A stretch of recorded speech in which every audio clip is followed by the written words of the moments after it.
Assalamu alaikum, my dear friends. Welcome back to the channel. Life is so short that we cannot express our love for others. Life is so short that we cannot express our love for others. I'm surprised how people find time to hate others. जिंदगी इतनी मुख्तसर है कि मोहब्बत का हक भी अदा नहीं किया जा सकता. जिंदगी इतनी मुख्तसर है कि मोहब्बत का हक भी अदा नहीं किया जा सकता. न जाने लोग नफरतों के लिए कहां से वक्त निकालते हैं. तो इसी अच्छी बात से आज का ये वीडियो स्टार्ट करते हैं. आज का वीडियो क्लास 10th इंग्लिश का जो पोइट्री सेक्शन है उसकी जो पोइम नंबर 3 है, that's when you are old, written by William Butler Yeats, उसी को पढ़ने वाले हैं, उसी को समझने वाले हैं. हम इस वीडियो को 4 पार्ट्स में डिवाइड करेंगे. पहले हम इंट्रोडक्शन अबाउट पोइट देखेंगे, उसके बाद इंट्रोडक्शन अबाउट पोइम देखेंगे, then line by line explanation, then at the end of the video हम सारी पोइटिक डिवाइसेस को डिस्कस करेंगे जो भी यहाँ पे यूज हुई है और जिनसे रिलेटेड एग्जाम में क्वेश्चंस आते हैं. अगर आप इस वीडियो को थॉरोली पूरा देखोगे फ्रॉम ऑनसेट टिल एंड, तो मैं गारंटी के साथ कह सकता हूँ इस टॉपिक से रिलेटेड, इस पोएम से रिलेटेड एग्जाम में जितने भी क्वेश्चंस आ सकते हैं, you can easily write there answers. तो इसी अच्छी बात से स्टार्ट करते हैं.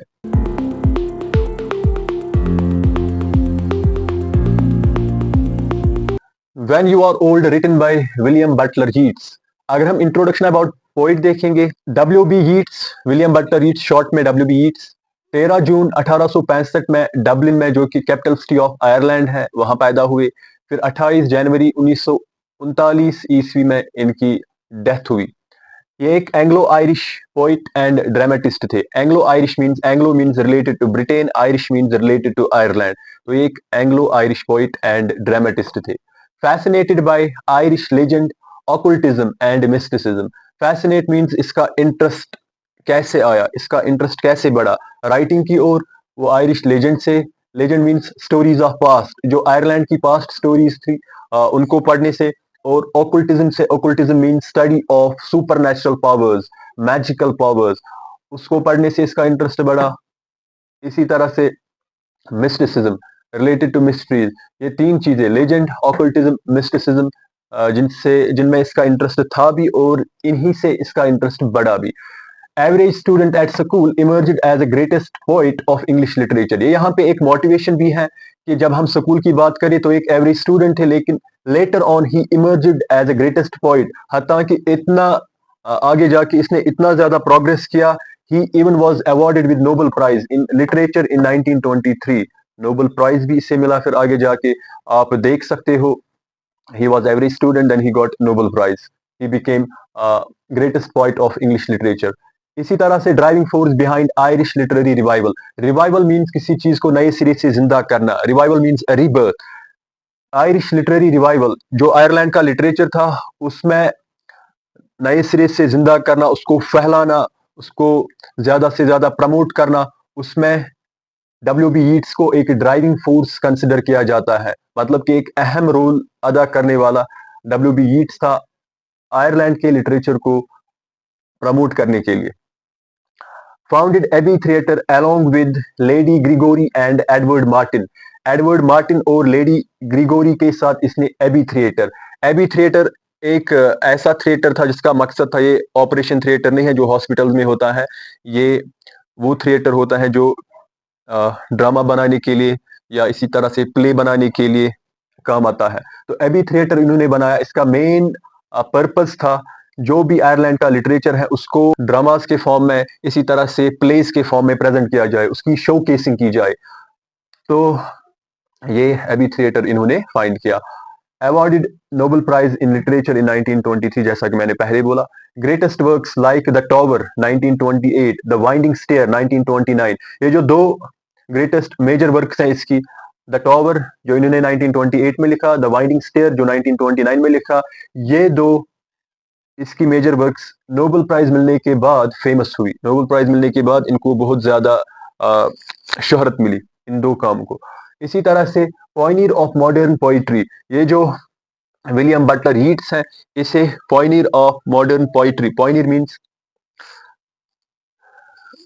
ये जो विलियम बटलर यीट्स हैं इसे Pioneer of modern poetry consider किया जाता है. पॉइनियर मींस कोई ऐसा बंदा जिसने किसी काम को शुरुआत में बहुत ज्यादा उसमें रोल प्ले किया हो. तो इसने मॉडर्न पोइट्री में बहुत ज्यादा शुरुआत में अपनी तरफ से कंट्रीब्यूशन दिया, so he is regarded as pioneer of modern poetry. तो this was introduction about poet. अब हम देखेंगे introduction about poem. Introduction about poem, ये जो poem when you are old है, ये W.B. यीट्स ने अपनी ब्लाउड, जिससे अनकंडीशनल लव करता था, जिसका नाम था मार्ड गोनी, उसी को एड्रेस किया है, उसी के लिए लिखा है। मार्ड गोनी एक आयरिश रिवोल्यूशनरी थी। उसने लेकिन कभी भी never responded to Yeats love. उसने यीट्स का जो प्यार था, यीट्स का जो लव था मार्ड गोनी के लिए, मार्ड गोनी ने उसको कभी भी रिप्लाई नहीं दिया। So Yeats love remained unrequited, unanswered, unresponded. This lyric is an expression of Yeats intense emotions. Lyric मतलब कोई ऐसी पोइम जिसमें पोइट अपनी इंटेंस पर्सनल इमोशनल फीलिंग्स को एक्सप्रेस करता है, खोल खोल के बयान करता है। तो इस लिरिक में व्हेन यू आर ओल्ड में जो यीट्स है, उसने अपनी इंटेंस इमोशंस को एक्सप्रेस किया है।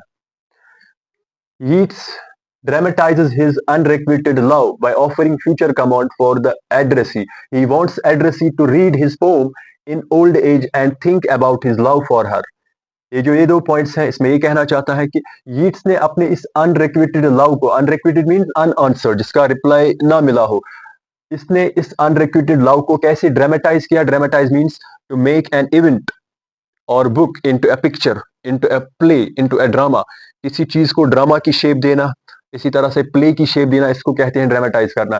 इसने अपने इस अनआंसर्ड लव को ड्रामेटाइज कैसे किया? ये अपनी, ये जो इसकी ब्लाउड है मार्डगोनी, उससे एड्रेस होके कहता है कि जब आप ओल्ड एज में जा पहुंचोगी, जब आप ओल्ड एज में मेरी इन पोइम्स को देखोगी जो पब्लिश हुई होंगी, तब आप इन पोइम्स को पढ़ना, आपको अपनी ब्यूटी भी याद आएगी और साथ ही साथ ये भी आपको याद आएगा कि कोई तो इंसान था जो मुझसे बे इंतहा मोहब्बत करता था। तो इस तरह से ये एक सीन इमेजिन करता है, एक इमेजिनेशन इसके अंदर आ जाती है कि मेरी पोइम्स पब्लिश हुई होंगी, तब जाके ओल्ड एज में जो मेरी ब्लाउड है मार्डगोनी, ये मेरी पोइम्स को पढ़ेगी, फिर उसको याद आएगा कि कोई तो था जो मुझसे बे इंतहा मोहब्बत करता था। Leaves no stone unturned to convince her. अपनी ब्लाउड को मनवाने के लिए ही लेफ्ट नो स्टोन अनटर्न्ड। ये जो लीव्स नो स्टोन अनटर्न्ड है, ये एक फ्रेज है। इसका मतलब क्या होता है? अपनी तरफ से पूरी कोशिश करना, 100% एफर्ट लगाना किसी काम को करने के लिए। मैं इसको समझाने के लिए आपको एक एग्जांपल दूंगा सिंपल सी। लेट अस सपोज मेरी चाबी, बाइक की चाबी गुम हो गई। अब मैंने हर जगह पे यहाँ पे ढूंढा, मुझे पता है यहीं पे गुम हो गई, मैंने हर जगह पे ढूंढा लेकिन मुझे नहीं मिली। फिर मैंने घर वालों से पूछा, उन्होंने मेरी मदद की चाबी को ढूंढने में, लेकिन स्टार्ट करने से पहले उन्होंने मुझसे बोला, क्या आपने अपनी तरफ से हर जगह देखा, अपनी तरफ से पूरी कोशिश की चाबी को ढूंढने में? मैंने यहां से जवाब दिया, I left no stone unturned.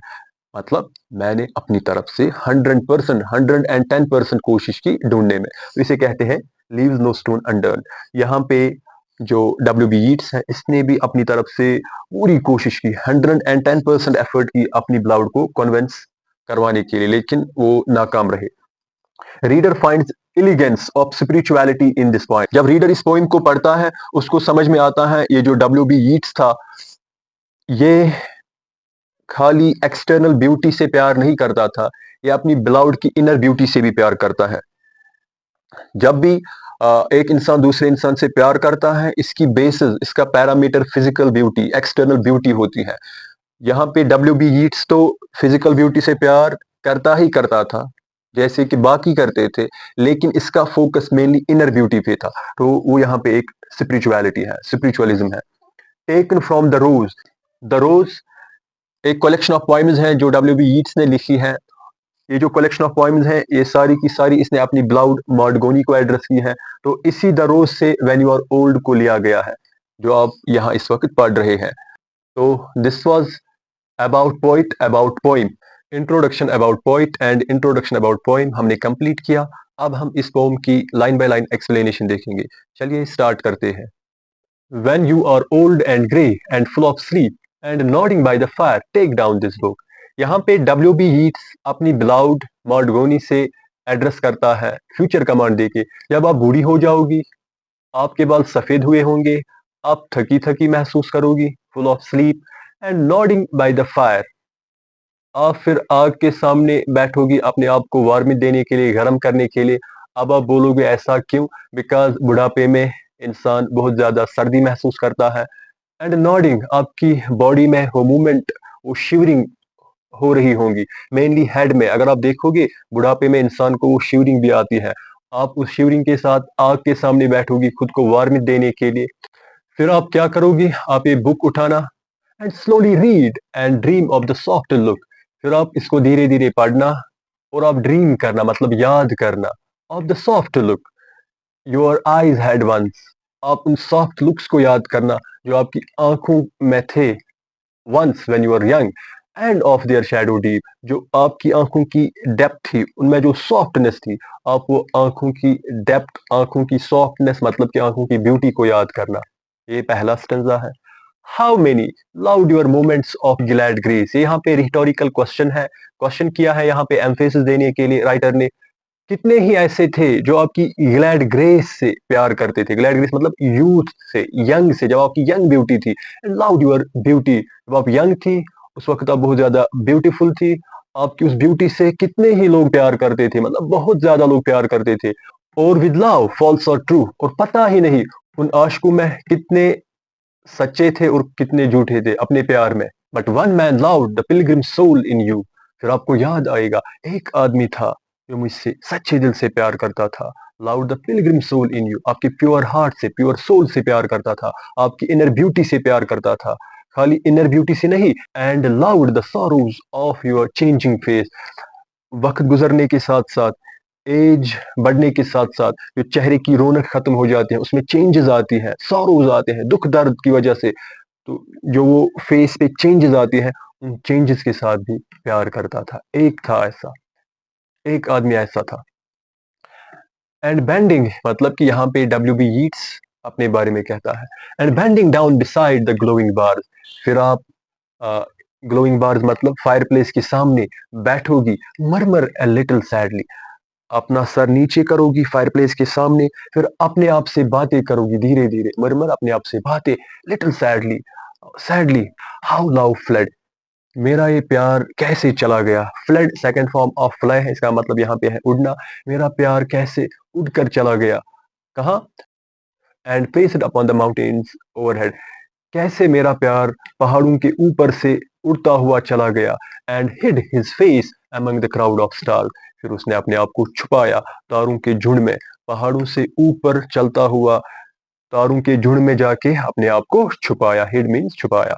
तो ये यहाँ पे लाइन बाय लाइन एक्सप्लेनेशन थी, मतलब कि यहाँ पे लास्ट स्टंजा में ये यहाँ पे डब्ल्यू बी यीट्स कहता है कि फिर मार्गोनी उस वक्त रेग्रेट फील करेगी, पछताएगी कि कैसा, कैसे, कैसे मेरा वो सच्चा प्यार चला गया और तारों में जाके छुप गया। अब हम देखेंगे पोएटिक डिवाइसेस यूज्ड। पहले मैं नाम पढ़ूंगा। Imagery, symbolism, personification, alliteration, repetition, metaphor, anaphora, antithesis, rhetorical question. अब वन बाय वन स्टार्ट करते हैं। इमेजरी, इसको मैंने इससे पहली वाली पोइम में डिस्कस किया है। आप डिस्क्रिप्शन में लिंक चेकआउट करके देख सकते हो। यहाँ पे मैं खाली ब्रीफली आपको टाइप्स बताऊंगा और फिर मैं ये बताऊंगा कि कौन सी इमेजरी यहाँ पे इसमें यूज हुई है। ऑडिटरी इमेजरी, जो हम कानों से हेयरिंग के थ्रू फील कर सकते हैं। विजुअल, जो हम आंखों के थ्रू देखने से फील कर सकते हैं। गस्टेटरी, टंग के थ्रू टेस्ट करके फील कर सकते हैं। इसी तरह से टैक्टाइल, जो हम टच के थ्रू फील कर सकते हैं। ऑल्फैक्टरी, जो हम स्मेल के थ्रू, नोज के थ्रू फील कर सकते हैं। Kinaesthetic, related to moments. Organic, related to emotions. अब हम यहाँ देखेंगे इस वाली पोम में कौन कौन सी इमेजरी यूज हुई है। विजुअल इमेजरीज यूज हुई है। आप बुक को देख सकते हो, आप ग्रे हेयर को इमेजिन कर सकते हो, आप यहाँ से इसी तरह माउंटेन्स को देख सकते हो। तो ये कुछ इसी तरह से ग्लोविंग बार्स, जो फायर प्लेस है उसको देख सकते हो, इमेजिन कर सकते हो। क्राउड ऑफ स्टार्स, तो यहाँ पे कुछ विजुअल इमेजरीज यूज हुई है। इसी तरह से काइनेस्थेटिक इमेजरी, काइनेस्थेटिक यहाँ पे अगर आप देखोगे, जब यहाँ पे ब्लाउड, पॉइंट की ब्लाउड कहाँ पे आग के सामने है, उसके सर में मूवमेंट हो रही है, ये मूवमेंट ये हम इमेजिन कर सकते हैं, ये काइनेस्थेटिक इमेजरी है। इसी तरह इस पूरी पोइम में ऑर्गेनिक इमेजरी यूज हुई है। ऑर्गेनिक मतलब इमोशन, हमने पहले भी डिस्कस किया, ये एक लिरिक है। लिरिक एक ऐसी पोइम होती है जिसमें राइटर अपनी इंटेंस इमोशंस को एक्सप्रेस करता है। तो ये पूरी पोइम ऑर्गेनिक इमेजरी पे बेस है। Next, symbolism, use of words और phrases to convey hidden meaning. जब राइटर वर्ड्स या फ्रेजेस का यूज करता है उनका मीनिंग हिडन रहता है, उनका मीनिंग लिटरल मीनिंग से डिफरेंट रहता है। जैसा कि फुल ऑफ स्लीप यहाँ पे है, full of sleep and nodding by the fire, मैंने आपको मीनिंग बोला, लेकिन ये यहाँ पे रिप्रेजेंट ये भी करते हैं ओल्ड एज में जब इंसान मौत के करीब आता है, मरने के बहुत करीब होता है, ये रिप्रेजेंट करता है। Full of sleep nodding by the fire, ये यहाँ पे क्या रिप्रेजेंट करता है, सिंबॉलिज्म। इसी तरह से personification, to give human traits और living traits to an inanimate object और एब्स्ट्रैक्ट आइडियाज। जब हम इनएनिमेट ऑब्जेक्ट्स मतलब नॉन लिविंग ऑब्जेक्ट्स को और एब्स्ट्रैक्ट आइडियाज को इंसानों की खसलतें दे या लिविंग ट्रेट्स दे, मतलब इंसानों का काम है खाना पीना चलना दौड़ना, इसी तरह से या कोई और लिविंग ट्रेट मतलब उड़ना जो कि परिंदों का है, तो इसको कहते हैं पर्सोनिफिकेशन। जब हम किसी नॉन लिविंग ऑब्जेक्ट को लिविंग ट्रेट या human traits, mainly human traits देंगे। अब हम इसमें देखेंगे यहाँ पे कहीं पर्सोनिफिकेशन यूज हुआ है, यहाँ पे हुआ है लव फ्लड। फ्लड का मतलब उड़ना। अब यहाँ पे लव को परिंदों की लिविंग ट्रेट यहाँ पे इसको दिए गए हैं, इसलिए यहाँ पे पर्सोनिफिकेशन है।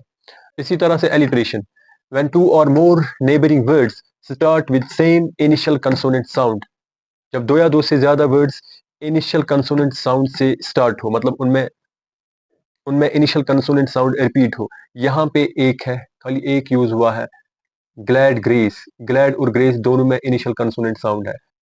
इसी तरह से रेपिटेशन, ये बहुत आसान है, जितने भी वर्ड्स पूरी फॉर्म में रिपीट हुए हैं, एंड रिपीट हुआ है, ऑफ रिपीट हुआ है, तो जो भी वर्ड्स रिपीट होते हैं वो रेपिटेशन में आते हैं।